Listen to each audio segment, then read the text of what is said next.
Halo semuanya, balik bareng aku Noel dan selamat datang di Apa Jadi Bahas. Sesuai dengan judul, aku mau membahas tentang peran orang tua dalam pendidikan seorang anak gitu ya. Jadi ini muncul ketika aku ngajar gitu ya. Jadi di latar belakangnya ketika aku ngajar, jadi gerejaku punya, aku nggak tahu aku pernah sampaikan atau enggak, tapi gerejaku punya bimbingan belajar yang murah banget yang memang ditujukan pelayanannya untuk em, keluarga yang secara ekonomi di bawah, yang mendapatkan pendidikan di bawah rata-rata gitu. Jadi kurang lah secara pendidikan. Jadi kami di situ sebagai guru-guru juga yang punya pendidikan yang lebih gitu. Jadi kami membagikan ilmu itu ngajar anak-anak itu. Tetapi dari pengalamanku selama setahun ini, sebenarnya aku udah ngajar 3 tahun. Tapi di setahun ini kan tiap tahun itu ganti murid gitu ya. Karena aku tetap ngajarnya tuh di kelas 2 SMP. Jadi anak-anak ini nggak punya api gitu. Jadi untuk membahas pelajaran. Jadi ketika kami bahas soal, mereka pun juga tidak ada semangat untuk kerjain gitu kan. Ketika ada satu murid yang nanya soal, tidak ada yang ngikutin, terutama let's say matematika itu paling sering ya. Karena aku bisanya di situ dan aku nggak bisa fisika teman. Jadi karena susah untuk di logik gitu ya fisika. Karena harus hafal rumus gitu gitulah. Dan mereka ketika bahas game, terutama yang laki-laki, itu fokusnya bahasnya Mobile Legends lah, Roblox, game-game yang sekarang lagi rame gitu ya. Aku main Mobile Legends main, cuman terakhir main tuh 2 minggu lalu temennya sama temen. Tapi 2 minggu tuh aku sama sekali nggak main, bisa lah. Terus juga em, yang perempuan tuh ya banyak kan ya apa ya TikTok mungkin ya. Jadi nggak ada api, nggak ada dorongan dari diri sendiri untuk bahas pelajaran di sekolah. Mungkin capek dan segala macem oke gitu. Tetapi ketika bahas capek dan ketika kalian duduk di situ, ya at least bisa ngerjain. Masalahnya mereka nggak bisa dan nggak ada kemauan untuk bisa ngerjain. Ini kan jadi salah satu hal yang cukup mengkhawatirkan gitu ya. Jadi mereka nggak bisa, bukannya berusaha, but they gave up gitu. Jadi akhirnya ya ini jadi salah satu pemikiranku juga, ada something di rumah mereka, terutama dari orang tua gitu ya. Dan kemungkinan besar mereka pun juga tidak mendapatkan bimbingan yang cukup yang seharusnya mereka dapatkan dari orang tua. Seharusnya ini standarnya apa? Udah ada banyak penelitian ya, kalian bisa cari sendiri lah. Mulai dari obrolan-obrolan yang sederhana gitu. Jadi anak-anak itu ketika di rumah tidak ada percakapan yang cukup dan tidak mendapatkan bimbingan yang bisa dikatakan baik dalam mereka ke depannya gitu ya. Untuk mereka menjadi suatu patokan, menjadi bintang utara mereka dalam pendidikan ini sendiri untuk mereka. Dan ini juga akhirnya bisa dimaklumin juga terutama ketika di Indonesia sistem pendidikan yang bobrok, ditambah lagi dengan peran orang tua yang kurang di dalam rumah gitu ya. Ketika kita bahas lagi tentang pendidikan dulu, secara umum pendidikan tuh perlu dukungan dari 3 pihak. Salah satunya seperti Finlandia yang pernah Indonesia contoh. Dukungannya apa aja? Sekolah atau institusi pendidikan tuh udah pasti. Kemudian ada masyarakat dan yang terkecil ada keluarga atau orang tua. Di Indonesia sendiri, sekolah udah cukup. Tapi sekolah secara standar pendidikan tidak merata. Sekolah swasta udah jauh banget pasti di atas. Terutama swasta-swasta yang secara bayar masuknya pun udah cukup mahal gitu ya. Jadi udah pasti pendidikan mereka udah nggak ditanya, pasti bagus gitu. Karena mereka punya standar yang cukup, standar yang sangat baik sekali. Kemudian ada masyarakat di Indonesia, tidak ada apa ya dorongan dari masyarakat untuk anak-anak bisa belajar. Contohnya gimana? Dari sosial media sendiri. Yang apa yang kalau ramai itu kan FYP kan sebutannya. Yang FYP sendiri di sosial media itu banyak kan bukan pendidikan, apa bukan soal-soal gitu, tapi entah orang nari lah, entah orang ngapain, ngeprank segala macam. Memang hampir seluruh dunia memang seperti itu. Tetapi kalau kita bandingin diri sama negara-negara di Eropa kan nggak adil rasanya. Mereka punya dukungan juga dari orang tua dan sekolah yang merata, pendidikannya hampir merata. Di Indonesia pendidikan nggak merata gitu kan. Di Surabaya sendiri aja pendidikan nggak bisa dibilang merata gitu kan. Jadi itu udah nggak bisa kita nggak bisa bandingin lagi dengan negara lain.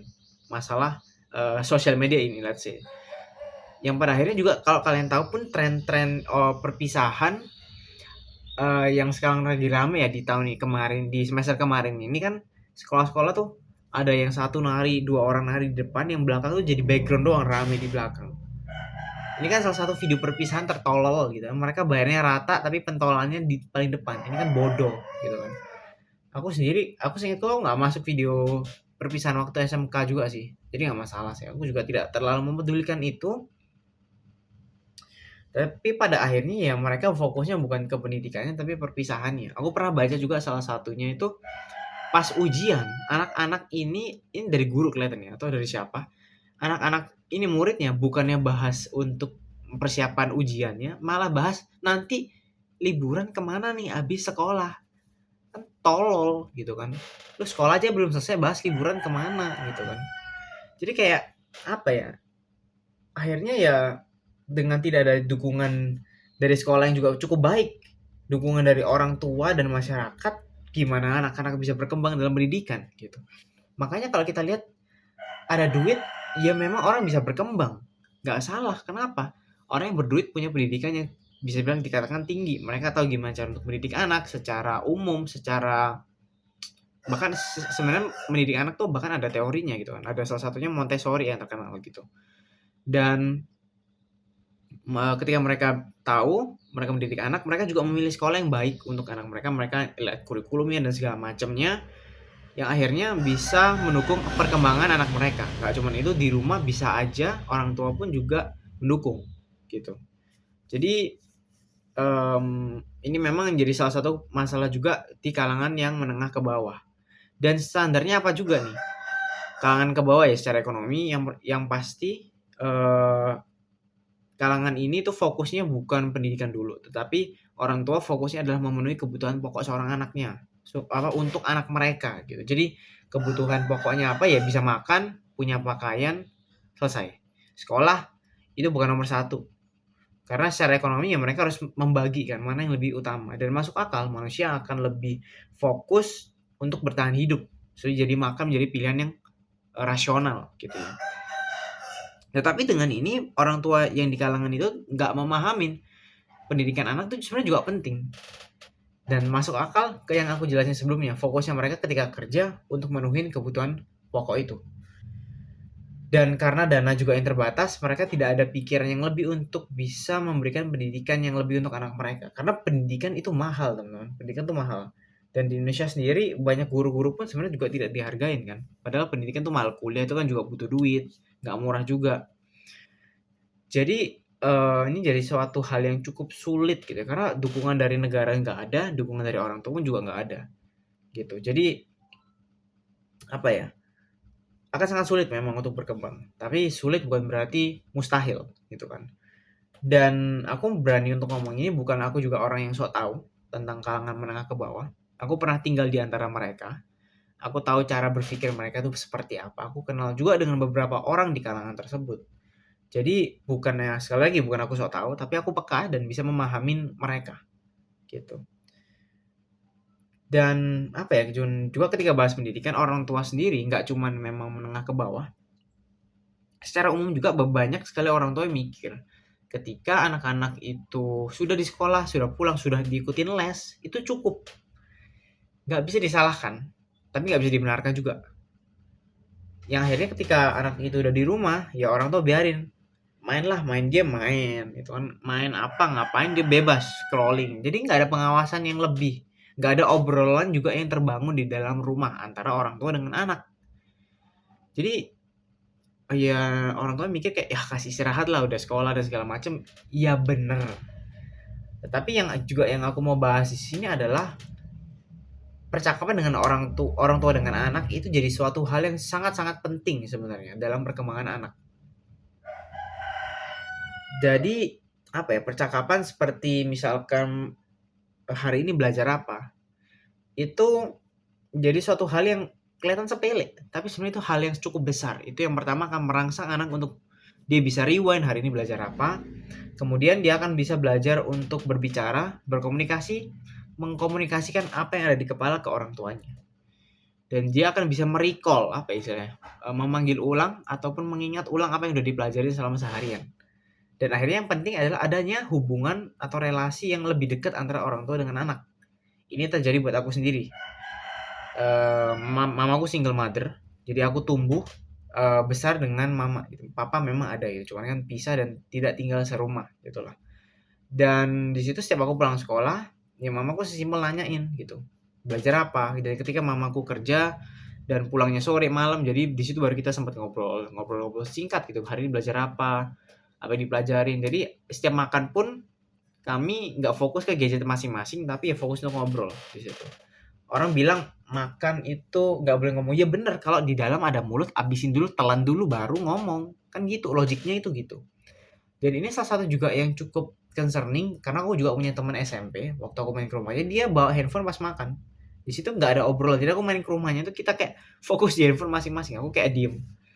Dia nonton YouTube lah apa, aku pada saat itu belum terlalu terbiasa untuk nonton YouTube gitu ya. Sekarang malah lumayan sering konsumsi konten-konten seperti itu. Nah, bahas juga tentang konten. Orang tua ini juga apa ya, seharusnya mengikuti perkembangan teknologi. Manusia itu nggak ada umur ataupun batas atas untuk berhenti belajar gitu. Jadi perkembangan teknologi ini kan pasti akan selalu ada gitu kan, mulai dari software, hardware itu harus selalu ada, dan orang tua at least bisa ngikutin. Terutama yang sekarang banyak orang pakai kan TikTok dan Instagram dan YouTube gitu kan. Tiga yang utama. YouTube dipakainya sekarang orang banyak YouTube Shorts, terutama anak-anak. TikTok udah pasti ya short content gitu yang orang scroll-scroll. Instagram ada Reels yang untuk scroll-scroll juga. Perkembangannya harus diikutin sama orang tua, sama anak juga sebenarnya. Terutama orang tua ya, karena mereka lebih bijak biasanya, karena usianya lebih di atas seorang anak pastinya kan. Jadi mereka harus ngikutin perkembangan ini, dan akhirnya apa, dengan ngikutin mereka tahu dampaknya ini apa untuk anak-anak mereka. Dan yang sudah aku sebutin tadi, TikTok gitu-gitu, itu kan short form content gitu. Aku udah pernah bahas di video attention span, kalian bisa tonton. Itu kan merusak fokus seorang anak gitu. Ketika dia belajar, dia akan gampang bosen, dopamin levelnya tinggi, akhirnya toleransinya tinggi dan gampang bosen pada akhirnya. Akan dia mencari sensasi yang lebih. Jadi ini salah satu juga yang harus dipelajari oleh orang tua ataupun kalian yang nonton, kan pelajarin juga nih dampak pakai sosial media ataupun short form content terlalu lama itu apa sih buat otak gitu. Gangguannya untuk fokus itu apa sih? Itu harus dipelajarin juga gitu ya. Dan pada akhirnya ketika orang tua ini paham, dia akan bisa membatasin anak, dia akan bisa memulai untuk memberikan percakapan dengan anak. Jadi percakapan ini juga suatu hal yang aku lihat gitu ya. Orang-orang di sekitarku sangat jarang untuk dibangun antara anak dengan orang tua karena gengsi, teman-teman. Kalian bisa bayangin kan? Ada orang tuh bisa gengsi orang tua dengan anak tuh ada teman-teman, itu ada banget, dan aku ngelihat dengan mata kepala aku sendiri di sini. Ini kalian bisa lihat nih. Ya yang segaris ini ya. Itu ada, dan salah satu hal yang memang aku cukup bingung. Memang karena aku dari kecil sampai sekarang ngomong apa adanya sama mamaku belak-belakan bisa-bisa aja gitu. Tapi memang ada orang yang nggak bisa dan cukup kaku ketika harus ngobrol. Jadi ini gimana sih ngatasinnya ya, dari kecil yang coba untuk ngobrol jadi bodoh gitu loh. Jadi bodoh dalam arti aku sebagai orang tua berpura-pura bodoh untuk ke anak. Jadi kita ngobrol dan segala macam, berinteraksi, menghabiskan waktu dengan anak. Jadi percakapan ini kan bukan hal yang keluar duit banyak gitu kan. Dan ketika bahas gengsi juga nggak gampang itu, buang gengsi itu nggak gampang. Tapi kalau buat anak tuh apa sih yang enggak, daripada beliin lebih baik ngobrol sama anak tuh lebih mahal, karena waktu untuk ngobrol itu kan nggak bisa di rewind, nggak bisa ditarik kembali, dan itu satu hal yang tidak akan bisa dibeli pakai uang gitu. Waktu untuk ngobrol dibandingkan beli barang tuh kan lu kerja dapat duit bulan depan bisa beliin gitu loh. Itu sesimpel itu gitu. Dan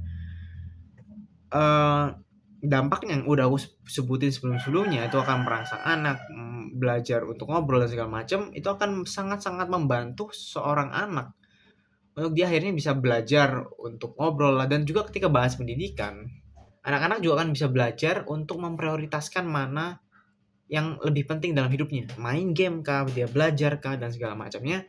Itu dimulai dari orang tua, dari keluarga.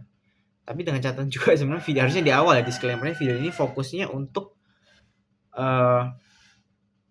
teman-teman yang punya orang tua lah, let's say. Jadi untuk anak-anak di luar itu aku tidak akan bahas lebih, teman-teman ya. Aku akan bahas apa yang ada di depan mataku. Relasi antara orang tua dengan anak cukup kurang gitu. Jadi sebenarnya itu juga berpengaruh pada makanan sebenarnya. Jadi kalau kita bahas secara saintifik, perkembangan anak pun pengaruhnya dari makanan juga, dan itu perlu dipelajarin juga. Tetapi itu akan aku bahas dalam video yang lain. Tapi dari sini aku mau bikin kesimpulan bahwa peran orang tua itu segitu pentingnya untuk perkembangan anak, terutama dalam hal pendidikan. Anak-anak masih tidak punya arah sebenarnya, termasuk aku sendiri sampai sekarang pun masih bisa dikatakan tersesat gitu ya. Apalagi untuk anak-anak di bawah kurang umur 8 tahun sampai berapa tahun. Mereka perlu bimbingan. Belajar nih gunanya apa sih? Orang tua nggak harus cerdas. Nggak harus cerdas bisa menguasai semua materi yang dipelajari anaknya di sekolah. Tetapi bisa jadi pembimbing. Masalah materi ini bisa di sekolah. Tapi dia bisa membimbing ya anaknya, kayak ya ini tujuannya belajarnya apa, kedepannya ini apa. Dia membuka opsi-opsi juga ke anak-anaknya. Misalkan ada orang tua juga yang sekali lagi balik lagi punya duit gitu, membuka opsi kayak mau les ini kan, mau les itu kan, segala macam, ya itu nggak masalah. Tetapi ketika balik lagi ketika uangnya terbatas, dananya terbatas, mulai dari obrolan, cuma sekedar ngobrol, dan sama si anak tiap hari aja ngobrol, hari ini belajar apa, hari ini ngapain aja, ke depan mau gimana. Dan kalau sekarang kan handphone dan internet itu jadi kebutuhan primer juga. Ketika cari bahan percakapan tuh banyak banget di Google, udah tinggal cari bahan percakapan orang tua dengan anak, pasti ada yang bikin, jadi tinggal cari aja. Jadi mungkin masih belepotan yang ngomongku, tapi semoga apa yang aku sampaikan bisa tersampaikan dan bisa teman-teman pahamin tentang judul ini yang udah aku tulis gitu. Dan semoga ini bisa membuka wawasan teman-teman yang lain, dan kita kalau mau berdiskusi tulis saja di kolom komentar, aku terbuka sekali untuk diskusi. Dan sekian dari video kali ini, sampai ketemu di video berikutnya. Sampai jumpa. Ciao.